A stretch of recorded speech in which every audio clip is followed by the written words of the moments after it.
ఇది అన్నమాచార్యుల వారి 518వ ఆరాధన. మామూలుగా అయితే మేము కార్యక్రమాలు అన్నమయ్యపురంలో చక్కగా ఏర్పాటు చేసుకుంటాం. అలాగే ఈ సందర్భంగా మహానగర సంకీర్తన చిక్కడపల్లి వెంకటేశ్వర స్వామి గుడి నుండి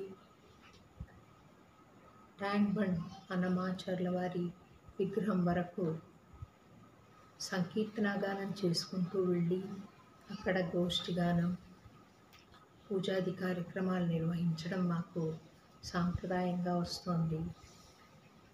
ఈసారి కరోనా మూలాన అటువంటి కార్యక్రమాలు నిర్వహించడానికి అవకాశం లేకపోయినా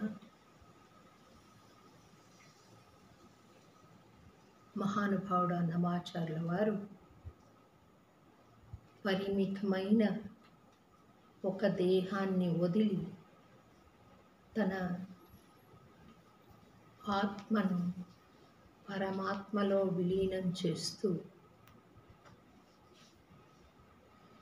మనందరికీ ఇంకా అధికంగా ఎక్కడ తలుచుకుంటే అక్కడ, ఎక్కడ పిలిస్తే అక్కడ పలికే విధంగా అనంతత్వంలో లీనమైన పరమ పుణ్యతిథి ఇది ఫాల్గుణ బహుళ ద్వాదశి. అన్నమాచార్యుల వారు తాను రచించిన సంకీర్తనలను అన్నింటినీ తాళపత్రాలపైన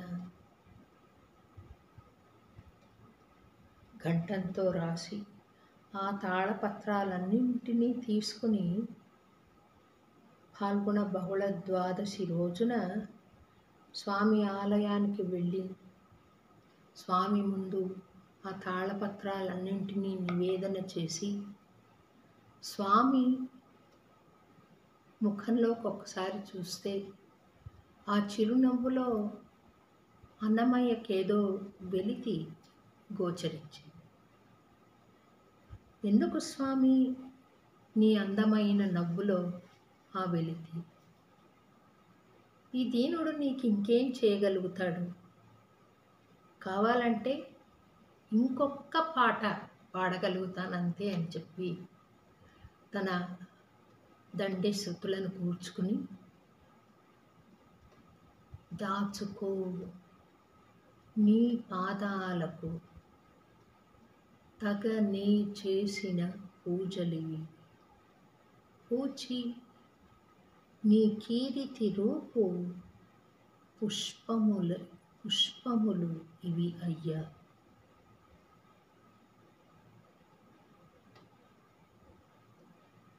ఈ మాట గర్వము కాదు, నీ మహిమే కొనియాడితి గాని, చేముంచి నా స్వాతంత్ర్యము చెప్పినవాడకాను. శ్రీమాధవ నీ దాసుడ శ్రీ వెంకటేశుడవయ్యా. స్వామి, నేను గర్వంగా ఈ మాట చెప్పట్లేదు. ఎప్పుడు నీ మహిమ పాడాను తప్ప స్వతంత్రించి నేనేది పాడలేదు. నువ్వు నాకు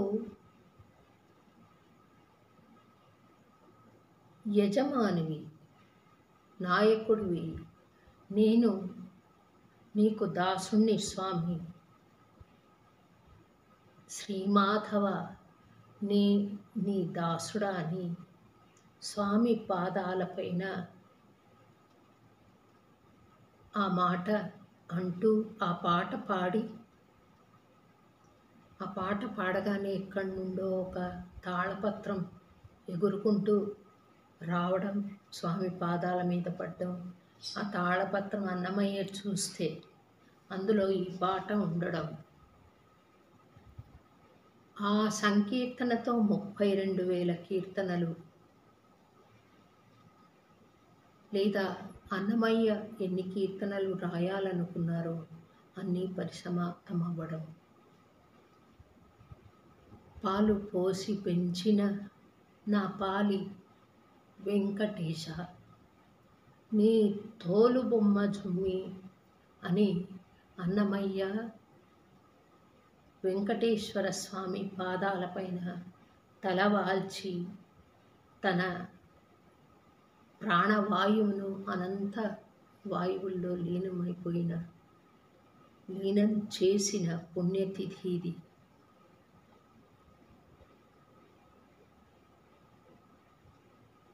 ఏం ఆశించాడు అన్నమయ్య అంటే, తనకుగా తాను ఆశించింది ఏమీ లేదు.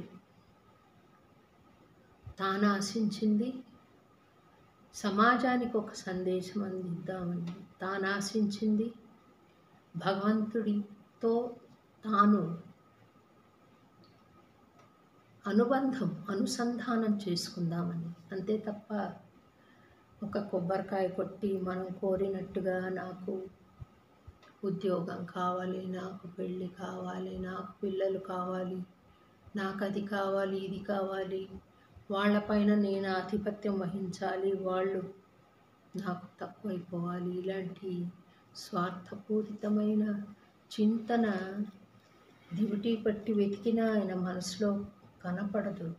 అటువంటి స్వచ్ఛమైన హృదయం కనుకనే ఆ హృదయం నుండి వచ్చిన ప్రతి పాట, కొన్ని పాటలు నాకు అనిపిస్తాయి, ఇలాంటి పాటలు ఇంకెవరైనా కూడా రాయగలుగుతారు కదా అనిపిస్తుంది.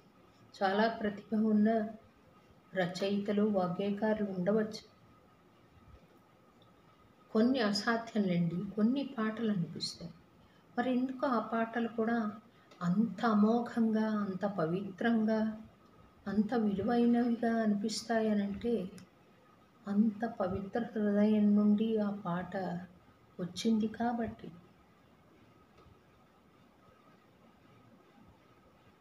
ఈ సంకీర్తన యజ్ఞాన్ని తన కుమారుడు పెద తిరుమలయ్య కొనసాగించి, అన్నమయ్య అడుగుజాడల్లోనే నడిచి, ఆయన ఎటువంటి కీర్తనలు రాశాడో అంతే అమోఘంగా తాను రచించి, ఎటువంటి పవిత్ర జీవనం గడిపాడో అటువంటి పవిత్ర జీవితాన్ని గడుపుతూ, లౌకికమైన ఆశింపులు లేకుండా తండ్రికి తగ్గ తనయుడు అనిపించుకుంటూ ఒక మహాయోగిగా రూపొంది అన్నమయ్య కీర్తనలన్నింటినీ రాగురేకుల మీద చెక్కించి తిరుమల దేవాలయం హుండీకి ఎదురుగా ఉన్న సంకీర్తన భండారంలో పదిలపరిచి, తన తండ్రి పుణ్యతిథి నాడు ఎన్నో వంటకాలు చేసి అన్నమయ్య కర్పించి, నాన్న నువ్వు రా భోజనానికి అని పరమ ప్రీతితో ఆర్ద్రతతో పిలుస్తున్న సంకీర్తన ఇది. జనకుండ అన్నమాచార్య విచ్చేయవే. నువ్వు ఒక్కడవే కాదు, నారదాది భాగవతులతో, సూరి జనాలతో, లక్ష్మీ విపుడైన వెంకటేశ్వర స్వామితో సంకీర్తనం పాడుతూ నువ్వు రా స్వామి, మా ఇంటి విందులు ఆరగించు అని తండ్రిని పిలుస్తున్నాడు తనయుడు. ఈరోజు ఈ పాట నుండి మనం ఇంకొక పాఠం కూడా నేర్చుకోవచ్చు. అదేమిటంటే, బ్రతికుండంగానే తల్లిదండ్రులను పంచుకుంటున్న పిల్లలున్న సమాజంలో, అందరూ కాదండి, కొందరు బ్రతికుండంగానే చూడని పిల్లలు చనిపోయాక శ్రార్థాలు పెడతారా? అసలు పుణ్యతిథి గుర్తుంటుందా? గుర్తు చేసిన నమ్మకాలు ఉంటాయా?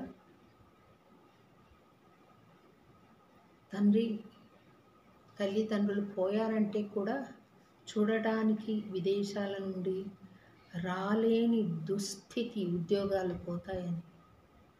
అదే నిజమేనేమో పాపం. వాళ్ళ ఉద్యోగాలు పోతే పొట్టకూటికి, అవసరాలకు మళ్ళీ రమ్మంటే ఉద్యోగం వస్తుందా? ఏమో మరి, నాకు తెలియదు. అటువంటి స్థితిలో ఇటువంటి ఆర్ద్రత పూరితమైన ఆహ్వాన గీతిక అన్నమాచార్యుల వారి కుమారుడు పెద తిరుమలయ్య పాడి అన్నమయ్యను ఆహ్వానిస్తుంటే హృదయం ద్రవిస్తుంది. ప్రతిసారి పాడిన ప్రతిసారి సాక్షాత్తు అన్నమయ్య ఆ పాటకు కరిగి వస్తాడు. ఆ శక్తిని మనమంతా అనుభవిస్తాము అని నా పరిపూర్ణమైన విశ్వాసం. అనుసంధానం చేసుకుని పాడితే అన్నమయ్య సూక్ష్మ రూపంలో మనకు గోచరం అవుతాడు. అనుభూతిలోనికి వస్తాడు. పాటలోనే స్వామి కనపడతాడు, పాటలోనే వినపడతాడు, అనుభూతినిస్తాడు. ఈ పాట పాల్గొన బహుళ ద్వాదశి పుణ్యదినాన మీరంతా కూడా పాడాలని నా కోరిక. ముఖ్యంగా అన్నమాచార్య భావనా వాహినిలో సంకీర్తన శిక్షణ పొందిన నా పిల్లలందరూ కూడా ఒక నియమంగా ఈరోజు స్వామికి ఏదో ఒక పదార్థం చేసి అర్పించి ఈ కీర్తన తప్పనిసరిగా పాడుకోవాలని నేను కోరుకుంటున్నాను. నా ఈ కోరిక మీరంతా మన్నించి అన్నమాచార్యుల వారికి గౌరవం తెలుపుతారని ఆయన ఈరోజు ఎదురు చూస్తుంటాడు. నా పాటలు నా పిల్లలందరూ పాడుతున్నారు కదా, ఒకసారి భూలోకం వైపు చూద్దామని చూస్తారు తప్పకుండా. ఆయన ఎవరో కాదు, మా సామాన్య మానవుడు కానే కాదు, సాక్షాత్తు శ్రీ వెంకటేశ్వర స్వామి మళ్ళీ అన్నమయ్యగా పుట్టి, నందకాంశం అంటే సపరేట్గా ఒక కత్తి ఉండదండి, వెంకటేశ్వర స్వామి శక్తి అది. మళ్ళీ పుట్టి ఆయన గురించి ఆయనే పాడాడు. ఎందుకంటే ఆ తత్వం అర్థం చేసుకుని అంత విశదంగా అన్ని కోణాల్లో అంత అందంగా పాడాలంటే మళ్ళీ ఆయనే పుడితే కానీ వీలు కాదు. మన గురించి మనకు తెలిసినంతగా ఇతరులకు తెలియదు కదా. వెంకటేశ్వర స్వామి గురించి వెంకటేశ్వరుడికే తెలిసినంతగా ఇతర భక్తులకు తెలియడం కష్టం. అందుకే అన్నమయ్యగా భక్తుడిగా ఉదయించి మళ్ళీ ఆయన తత్వాన్ని పాడి మనందరికీ అందించాడు. అంటే మనం జేజేలు పలికితే గోవిందా అని బిగ్గరగా అర్చేస్తే వరాలు గుప్పిచ్చేస్తాడండి ఆయన. అది కాదు. స్వామికి కావాల్సింది మనమంతా కూడా అణువులం, ఆ పరమాణువులం. మనం ఆ మహద్భూతంలో, ఆ మహాత్ముడిలో, ఆ విశ్వాత్మలో మనమంతా లీనం కావాలన్నా, ఆ పాదాల దగ్గర సాయుధ్యం పొందాలన్నా మనకు కావాల్సింది ఆయన తత్వం అర్థం కావడం. ఎప్పుడు తత్వం అర్థమవుతుందో అప్పుడు అవలీలగా ఒక సంకీర్తన ద్వారానో, ఒక భజన ద్వారానో, ఒక పూజ ద్వారానో, ఒక స్తోత్రం ద్వారానో స్వామికి అనుసంధానం కలిగి మనం పరిమిత పరిధుల నుండి, సంకుచిత పరిధుల నుండి విశాలమైన లోకానికి అనుసంధానం అవుతాం. కాబట్టి తప్పనిసరిగా మీరంతా ఈరోజు పాల్గొన బహుళ ద్వాదశి రోజున స్వామికి ఏదో ఒక నైవేద్యం పెట్టి ఈ కీర్తన పాడి స్వామికి నమస్కారం చేసుకుంటే ప్రయోజనం ఆయనకు కాదు, మనకు శాంతి సౌఖ్యాలు ఇహపరా దక్కుతాయి.